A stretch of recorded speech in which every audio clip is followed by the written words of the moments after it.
నమస్తే, welcome to ARK TV. ఓటీటీలోకి Naa Saami Ranga streaming ఎక్కడంటే జనాల్లో ఓటీటీలోకి పెరిగిన క్రేజ్ అంతా ఇంతా కాదు. ఏ మూవీ రిలీజ్ అయినప్పటికీ నెల తర్వాత ఓటీటీలోకి రావాల్సిందే. థియేటర్ల కంటే కూడా ఓటీటీలను ప్రేక్షకులు బాగా ఆదరిస్తున్నారు.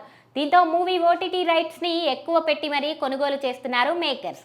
ఈ ఏడాది సంక్రాంతి బరిలో నిలిచిన సూపర్ హిట్గా మూవీల్లో కింగ్ నాగార్జున నటించిన నాసామిరంగా ఒకటి. చాలా కాలం తర్వాత నాకు హిట్ ఇచ్చిన ఈ సినిమా మంచి టాక్ తెచ్చుకుని అన్ని ఏరియాల్లో బ్రేక్ ఈవెన్ సాధించింది. అంతేకాక నాసామిరంగా సినిమా డిస్ట్రిబ్యూటర్లకు మంచి లాభాలను తెచ్చిపెట్టింది. ఇప్పుడు ఈ సినిమా ఓటీటీలోకి వచ్చేందుకు సిద్ధమవుతుంది. కింగ్ నాగార్జున కొంతకాలంగా ప్రయోగాలు చేస్తున్నారు. కొత్త కొత్త కాన్సెప్ట్లతో ప్రేక్షకులను అలరించడానికి ప్రయత్నిస్తున్నారు. అయితే చాలా కాలం తర్వాత మాస్ హీరోగా ప్రేక్షకులను అలరించారు. సినిమాలో నాగ్ డైలాగ్స్, ఫైట్స్ ఒకెత్తైతే హీరోయిన్ ఆసికా రంగనాథన్ యాక్టింగ్కి, అందాలకు కుర్రాళ్ళు ఫిదా అయ్యారు.